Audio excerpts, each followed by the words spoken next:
Blinded by the Light is a coming-of-age film, and it tells the story of Javid, a Muslim teenager living in Luton, England in 1987, and he has these hopes and dreams of being a writer, but he feels like he's trapped in his hometown, trapped under the strict rule of his Muslim father, and he sees no future for himself, he sees no direction for himself, and all seems quite grim. Until one day, one of his classmates introduces him to the boss, Bruce Springsteen, and Javid's life is now changed forever because he sees the parallels between his life and Springsteen's lyrics, and he now has this outlet to express himself creatively. His pent-up dreams start coming to the surface, and he just begins to express himself even more and starts to pursue his dreams, but still trying to kind of keep the family ties because, of course, as Dominic Toretto would say, family is family. You don't turn your back on family. I think most people can connect to something in this film. We've all listened to a song and felt something. We've all listened to the lyrics and they've spoke to us and we've connected to the lyrics and we connect to the song even more.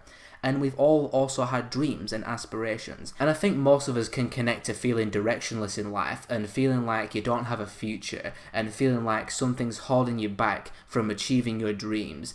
If you connect to any of those things that I just said, you will connect to this film, you will understand this film will speak to you, and this film will leave you with a big ass grin on your face, and it'll make your heart feeling very happy, as it did with me. I really did adore this film. I connected so much to Javid, the main character, not just like relating to him and his situation, but just him as a person. I really felt for him. The film does a really good job of establishing why he feels directionless and why he's kind of depressed and miserable, because it's the Thatcher era of Britain. There's economic turmoil, people are getting laid off across the country, jobs are being lost, but also the racial tensions are really high at this point in time.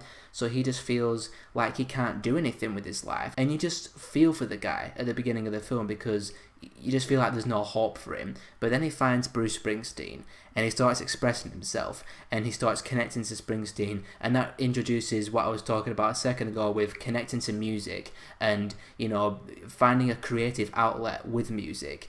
And the film it's a really good tribute to just music in general because of the feelings that music gives us, and you get to live that vicariously through Javid. And just seeing him express himself more and more and to start to pursue his dreams, it made this such a liberating film to watch as well. The film really does illustrate that you should chase your dreams and chase your aspirations, but don't lose sight of anything else.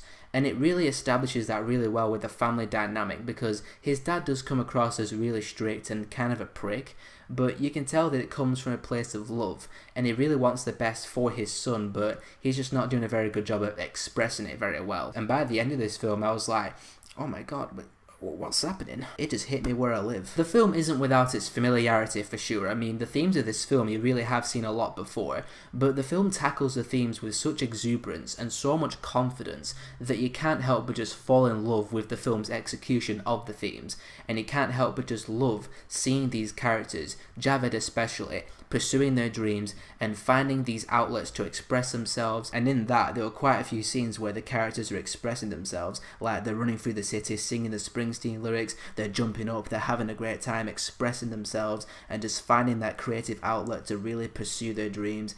You can't help but just like kind of go, oh yes. It's one of those kind of films. It's so heartfelt, it's funny, it's inspirational, it's liberating to watch. Go out and support this film because I just feel like this film is going to tank at the box office because it's not a franchise film, it's not a superhero film, so people probably won't go and see it. But please go and see it. It's one of the best films I've seen all year long. I left with a big smile on my face, and I think you will too as well.